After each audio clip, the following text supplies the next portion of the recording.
Tonight we're focusing in on Zoom with Galaxy AI on the new Samsung Galaxy S24 Ultra. Ah, a baby tiger. Check out his claws as he prepares to pounce on that frog. Close one, but not as close as this Zoom. We can literally count the whiskers and... Oh look, Mum's here. Good thing I'm nowhere nearby. Go wild with Galaxy AI on the new S24 Ultra and zoom in on the epic day or night. Get yours now at Samsung.com.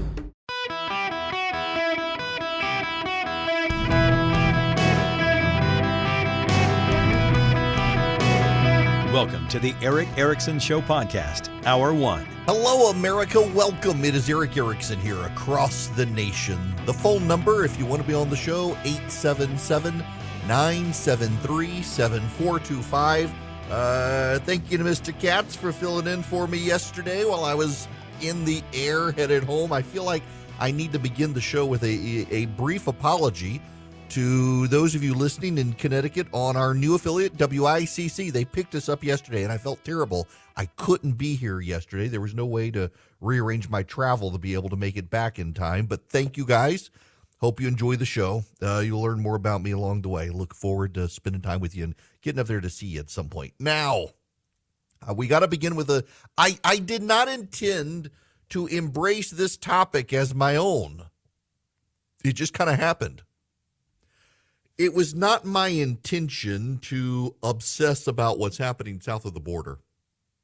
In fact, those of us in the media or in the periphery of the media, we're often told that these sorts of topics, the opioid crisis, fentanyl, and things like that, they're the topic to avoid. It depresses people. Everybody knows someone who's been a victim. And so tread lightly in these subjects. But I am of the belief at this point that it's time to actually wage real war on the Mexican drug cartels. 4 American citizens were kidnapped in Mexico. They traveled through Texas into northern Mexico in a white minivan. They entered Matamoros from Brownsville, Texas, the southernmost tip of Texas near the Gulf Coast. All 4 Americans were placed in a vehicle and taken from the scene by armed men. They have been found. 4 kidnapped. 2 of them have been murdered. 1 is wounded and 1 is unharmed. They had gone to Mexico for tummy tucks. You get cheaper plastic surgery in Mexico. It's something people do. They were mistaken for Haitian smugglers, and the drug cartels don't like the competition. And the drug cartels rounded them up and killed 2 of them, shot a 3rd one. The 4th one was unharmed. That's the situation. And it is absurd to me that we're doing nothing. It is absurd to me that we are treating this as just a kidnapping. Let me give you some specifics here that you may not know. I did the research for you, so you don't have to. Do you know how many Americans were kidnapped in Mexico in the year 2021? That's the latest we have complete data for. I don't know why we don't have 2022. I went looking for it. We're a year behind. Do you know how many Americans were kidnapped in 2021? Over 600 Americans were kidnapped in Mexico in 2021. In 2020, it was over 800. Most, not all, but most are dual citizens. They are Mexican Americans. They have American citizenship. They have Mexican citizenship. And they have gone home to see family. Many of them are kidnapped. Some of them are American green card holders. Either way, that's too many. In 2022, a Texas couple, they were gay. They'd gone on vacation in Mexico. They were kidnapped by Mexican drug cartel. They were tortured, shot in the head, and carved up and dismembered and their body parts spread. Another American couple in 2022 was burned alive in their car because their family would not pay money for their return. They didn't think they would have to. Don't negotiate with the terrorists. Well, except these aren't terrorists. They're drug cartels because the Biden administration will not declare them terrorists. Can you imagine? What would the response be of the American government if 625 Americans were kidnapped by ISIS or Al Qaida? 625, that's the number from 2021. 831 from 2020. 625 Americans in 2021 were kidnapped by Mexican drug cartels. If it was ISIS, if it was Al Qaida, we would be going to war. But with the cartels, we're worried about diplomatic niceties with Mexico. The Mexican government can't stand up to the cartels. In some cases, they're in the pocket of the cartels. We've now had 4 more Americans this week go to Mexico. 2 of them will not come home alive. The 3rd one is in jeopardy. Why are we treating this like some sort of diplomatic incident with Mexico? The cartels are in our country. They are targeting us in this country. The MS-13 gang, they're around the country. They're in your neighborhood. They're selling drugs. They're killing your children with fentanyl. They're getting your kids addicted to drugs. They're killing each other. They're killing other people. And we are treating this as if it's just a crime story. This is not a crime story. This is an all-out war on the United States of America by Mexican drug cartels, largely funded as a proxy war by China. We are funding Ukraine to stop Russia so that we ourselves do not have to fight Russia. China is funding the drug cartels so that they can kill all the would-be American soldiers, and China can take us without firing a shot. This is a proxy war with China. We don't even realize it, and we're the ones dying because we're not even fighting back. We're doing nothing. How many Americans must die for Joe Biden to do something? And by the way, in fairness, intellectual honesty, bipartisan problem, Donald Trump could have designated these groups foreign terrorist organizations, and he chose not to. He could have done it too. Neither side wants to treat this as what it actually is, a war.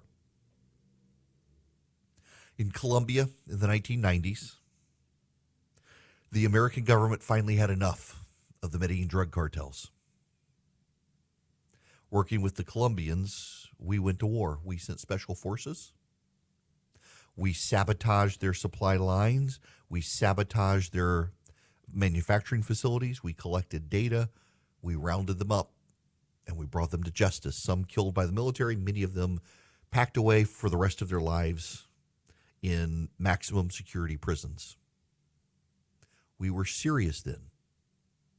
In fact, we were so serious and so good at it, it ceded ground to these Mexican drug cartels because the Colombian cartels no longer existed. Now we need to do the same to the Mexicans. It's a bipartisan failure as our kids continue to die. It should be unacceptable to all of us that 4 Americans were kidnapped in Mexico by Mexican drug cartels. Who cares? They got them confused with Haitian smugglers. They could have let them go. But they didn't. They chose to kill 2, shot a 3rd, let the 4th go. The Mexican government is doing nothing. The Mexican government is corrupt. AMLO, the Mexican president, is considered to be in the pocket of the Mexican drug cartels. This is the guy who famously decided hugs instead of bullets. That was his philosophy. That's what he said. Hugs instead of bullets. He wanted to hug the cartels, bring them into society, integrate them some way into society, convinced that they were only doing drugs because they couldn't make money elsewhere. So convince them to make money elsewhere, they'll stop the drugs. In fact, what he did is he showed them the rest of the Mexican economy, and they've taken over that as well.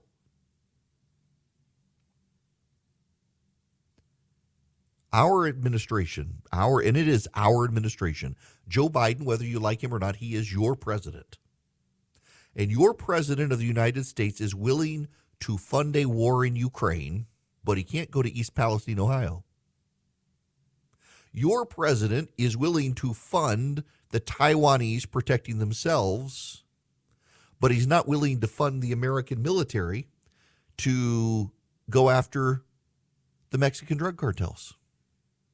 Your president, the president of the United States, He is unwilling to do what needs to be done to take care of American citizens. And for those of you saying, but Trump, I've already said he didn't either, but he's not president now. Joe Biden is president right now.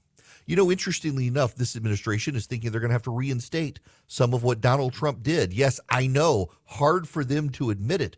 This is from the New York Times today. The United States is said to be considering reinstating detention of migrant families. The Biden administration is considering reviving the practice of detaining migrant families who cross the border illegally, the same policy the president shut down over the past 2 years because he wanted a more humane immigration system.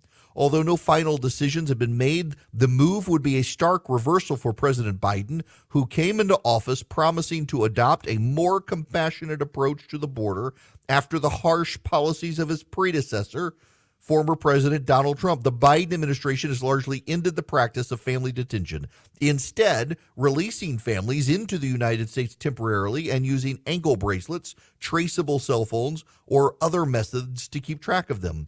But the administration has turned to more restrictive measures as it struggles to handle the rise of migrants fleeing authoritarian governments and economic ruin in their countries.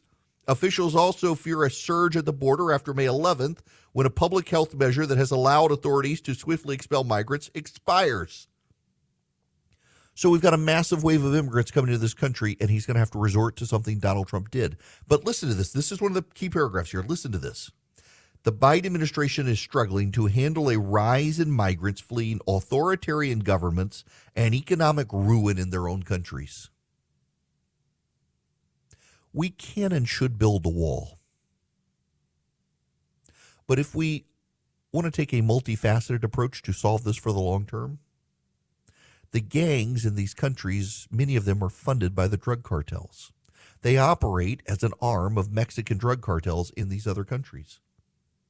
Cut off the head of the snake. Get rid of the drug cartels. Many of these authoritarian governments are propped up by the money from these gangs and cartels. You get rid of the cartels, you begin to collapse authoritarian regimes. You begin to return Central America to normal. Going to war with the drug cartels brings peace and calm to Central America. The Biden administration constantly says they don't want to build a wall. They want to address the underlying problems. They want to solve those problems. Otherwise, people are going to keep coming to the southern border. You solve those problems by killing the drug cartels. You solve those problems by lobbing a few missiles at manufacturing facilities to signal we mean business. You take on the drug cartels and you show the Mexican government you are going to take on the drug cartels, and you actually solve the problems the Biden administration continues to say it wants to solve and never solves. You take on the drug cartels, you save American lives. You take on the drug cartels, you return stability to Mexico and Central America. You take on the drug cartels, you show China we actually do mean business, the business of caring for American citizens and treating our national security as we're supposed to treat it as a nation. You take on the drug cartels, you're picking a worthy fight, and yet this president will not do it. If he would declare them foreign terrorist organizations, he could go after the American accountants and lawyers who are helping them. And yes, they have American lawyers and accountants helping them. You declare them terrorists, you could go after those as well and begin to cut down their money and their supply chain in this country. The Biden administration hasn't done any of this. They could do it very easily. They do not need Congress to act. They already have the authority to do it. Why are they not? This year, 107,355 Americans are going to die before this year is up from fentanyl. And this administration, at best, will treat it as a crime story. At worst, just as a public health story. They could treat it as a war. They're treating everything else as a war. They want a war on cancer. They want a war on poverty. They want a war on assault weapons. Why not have a war on the drug cartels, Mr. President? Hello there. It is Eric Erickson here. I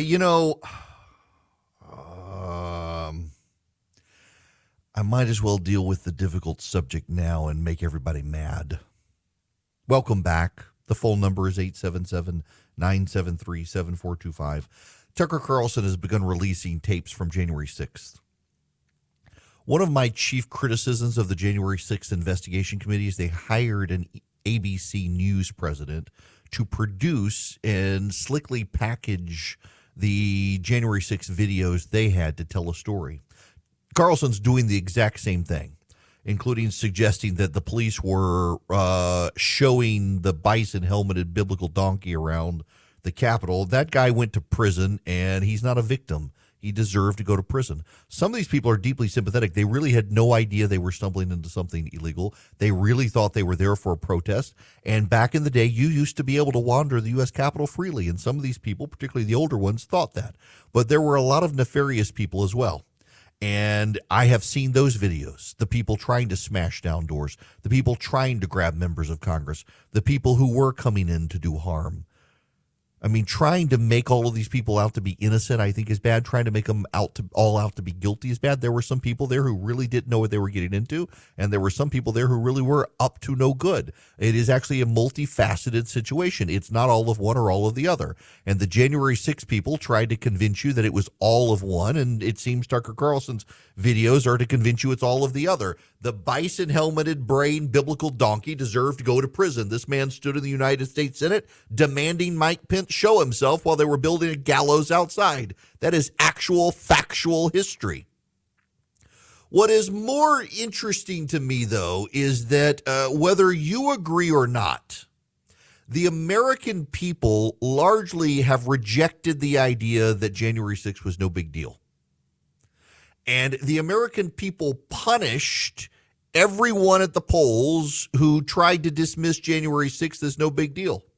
And they punished everyone at the polls who tried to argue that the 2020 election was stolen. And I don't know how much more clearly I can say it than this.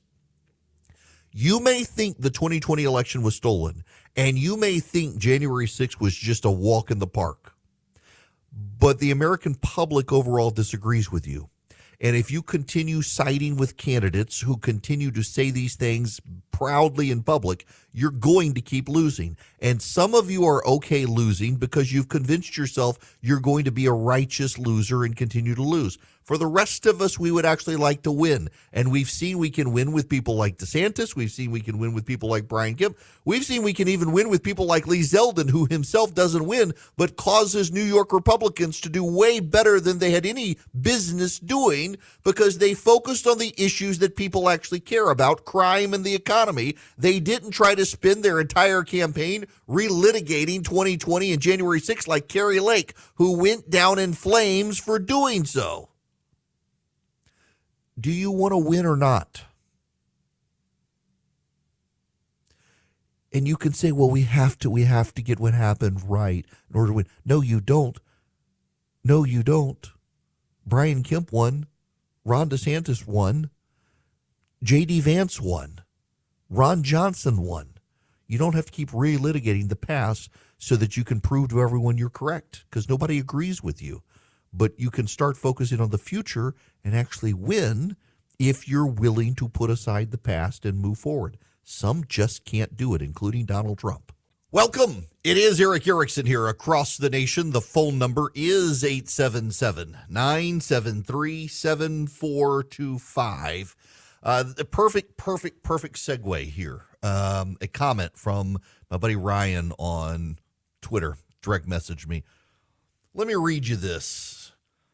He says, the elites and left don't feel the opioid crisis, this hillbilly elegy narrative.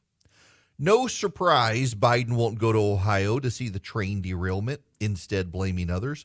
It's fundamentally destructive, like the cop city here in Atlanta. Present-day problems are of no interest to the left, Biden and the Democrats. Instead, it's esoteric fights like climate change. Really depressing to know the government is in your way with their boot on your neck. He's not wrong.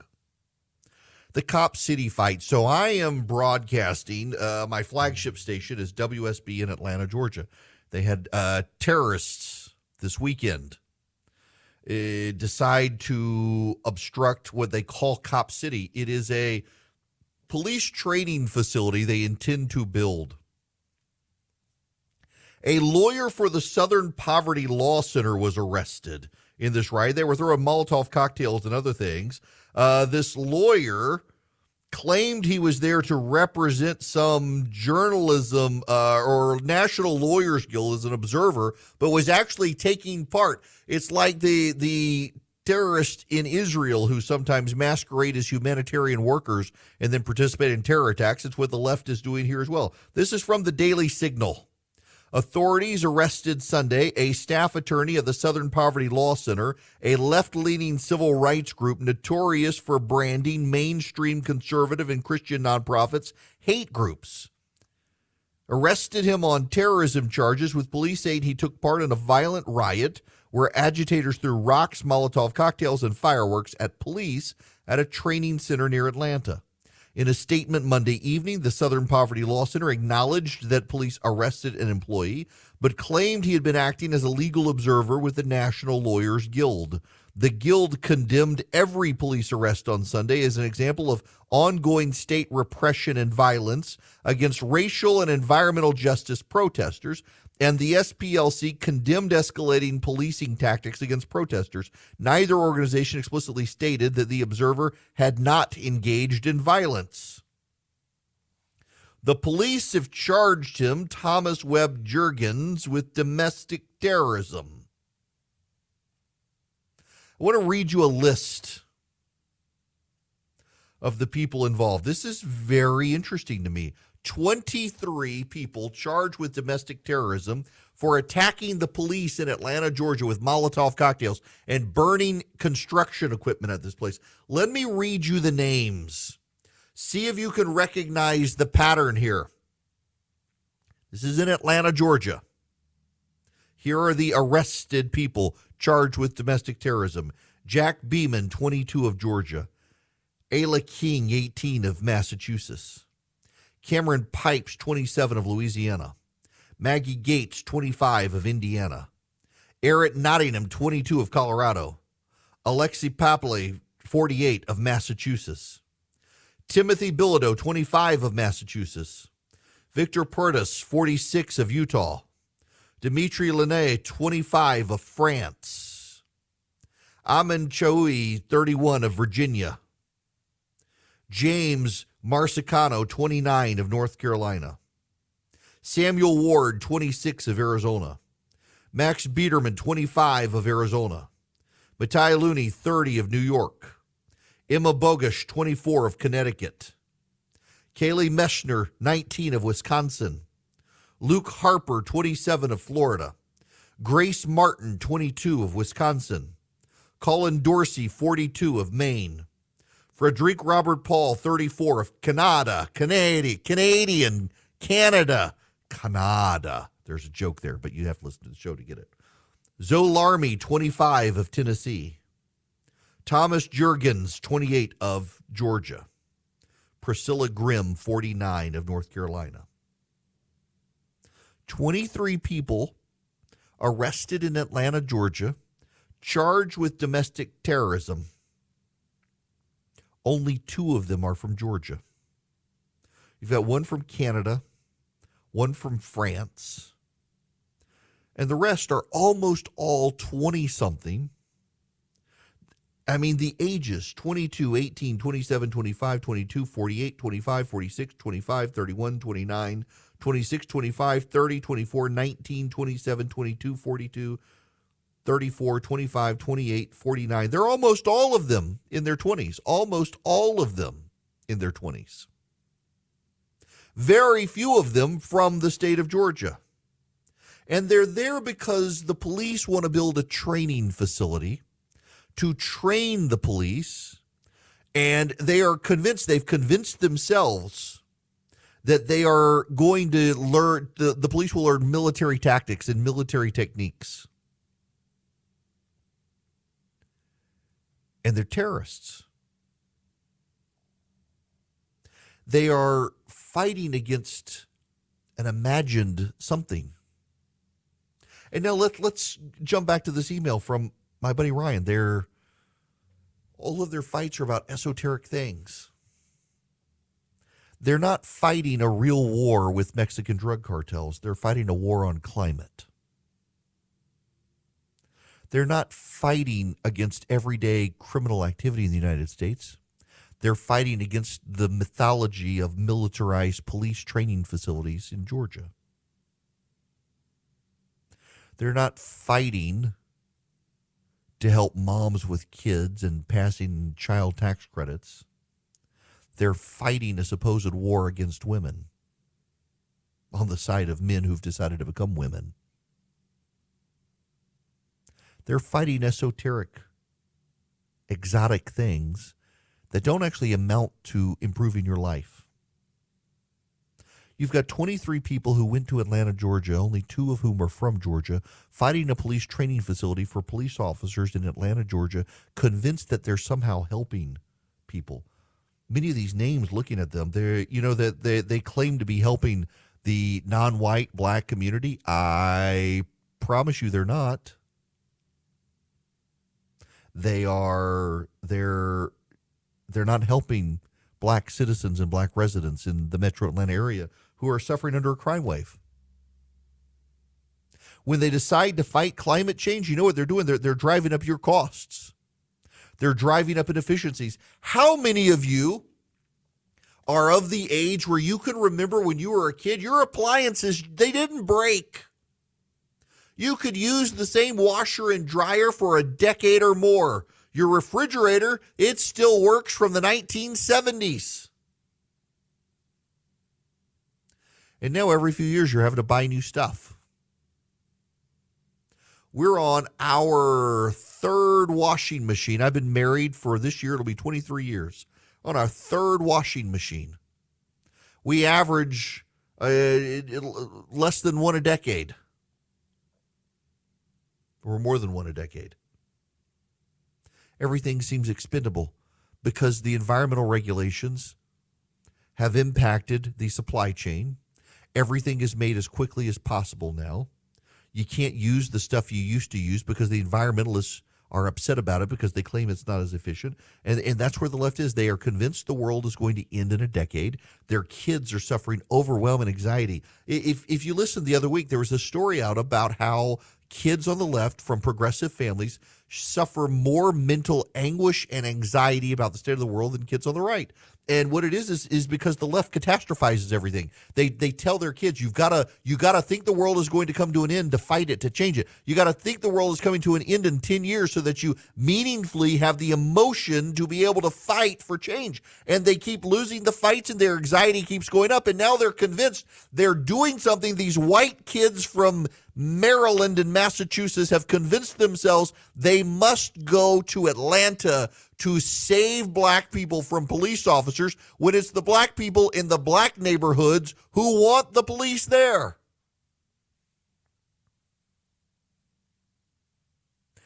And then you've got this Southern Poverty Law Center lawyer who was participating. The Federal Bureau of Investigation under the Biden administration has relied on the SPLC to designate other groups as hate groups and terrorist groups. And look at this. They're the ones who have a guy charged with domestic terrorism. You know, it was the Southern Poverty Law Center's website that inspired Floyd Lee Corkins to shoot up the Family Research Center. Southern Poverty Law Center released a list of hate groups in America. They listed the Family Research Council as a anti-gay hate group. And Floyd Lee Corkins, inspired by the list, decided to show up and kill everybody at the Family Research Center because of what the Southern Poverty Law Center had done. Likewise, what's his name, James Hodgkinson, who attempted the mass assassination of Republican members of Congress, also was a fan of the Southern Poverty Law Center. Fascinating how all of these things tie together. You got domestic terrorist, criminal, mass shooting incidents all tied to this group. And now one of their lawyers is a would-be domestic terrorist charged with domestic terrorism. And yet the FBI relies on this group. CNN has on representatives of the Southern Poverty Law Center all the time to talk about hate groups. I bet they won't have them on to talk about domestic terrorism.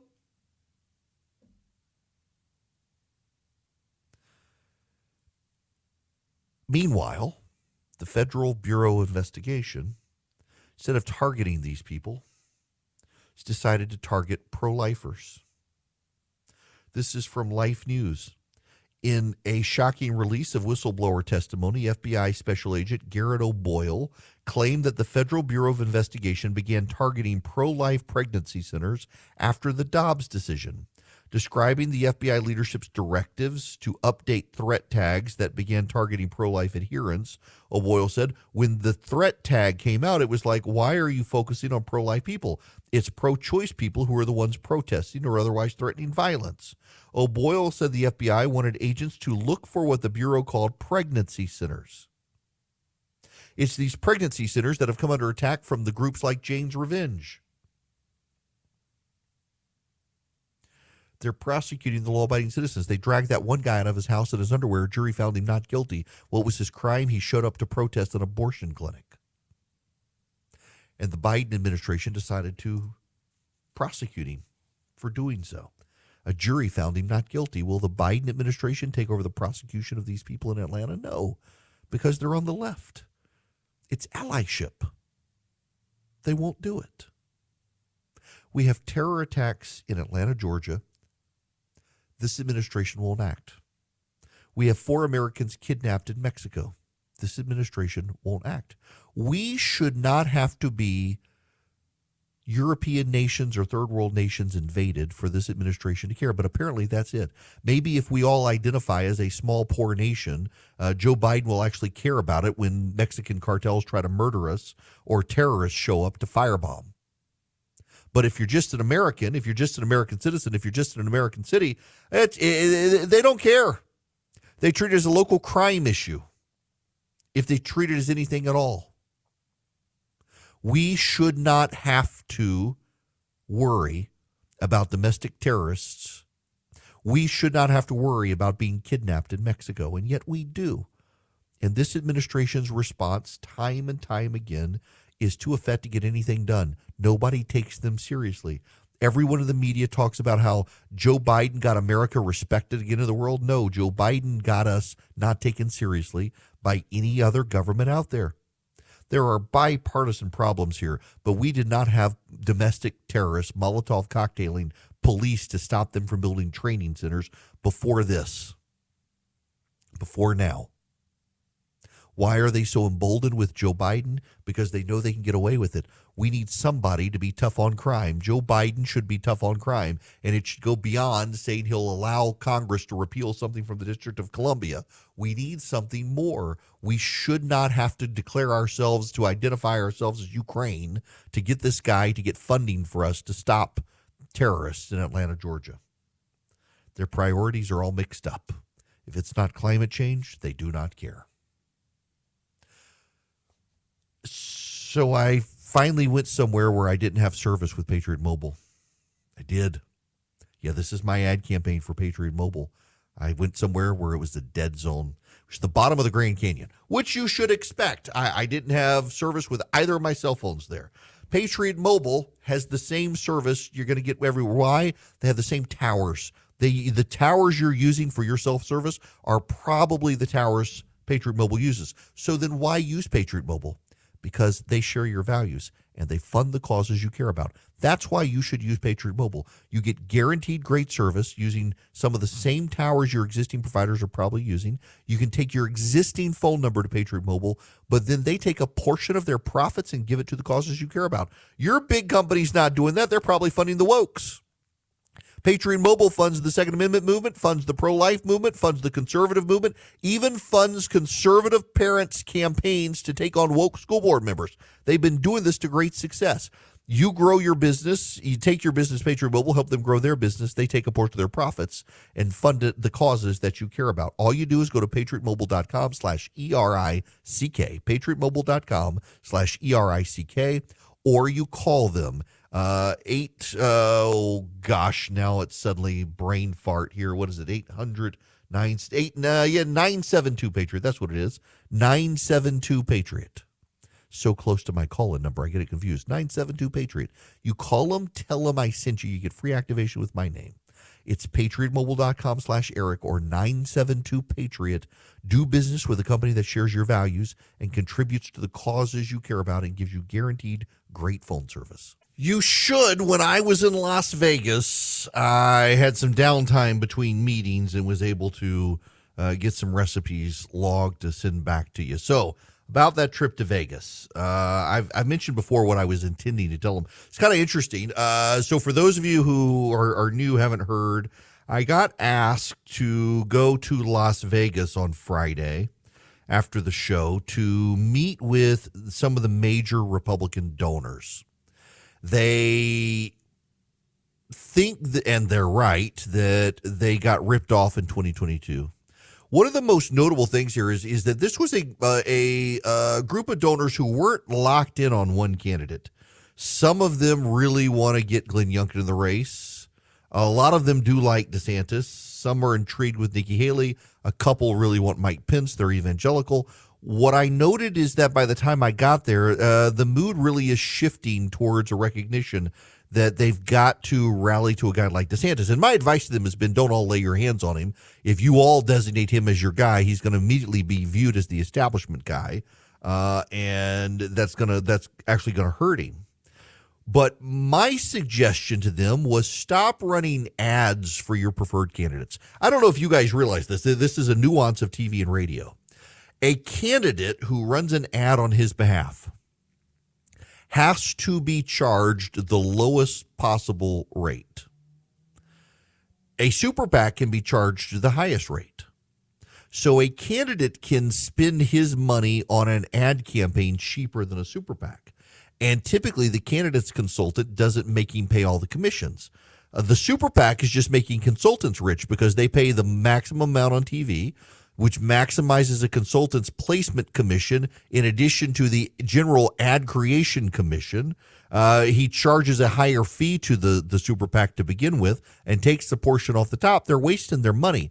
It may be a vanity play for them and it makes them feel good, but they're wasting their money. The candidate can get cheaper ads on TV than the super PAC. So why not have the super PACs run the grassroots, get out the vote stuff for candidates and allow the candidates to spend their grassroots money on TV and radio and the ad war?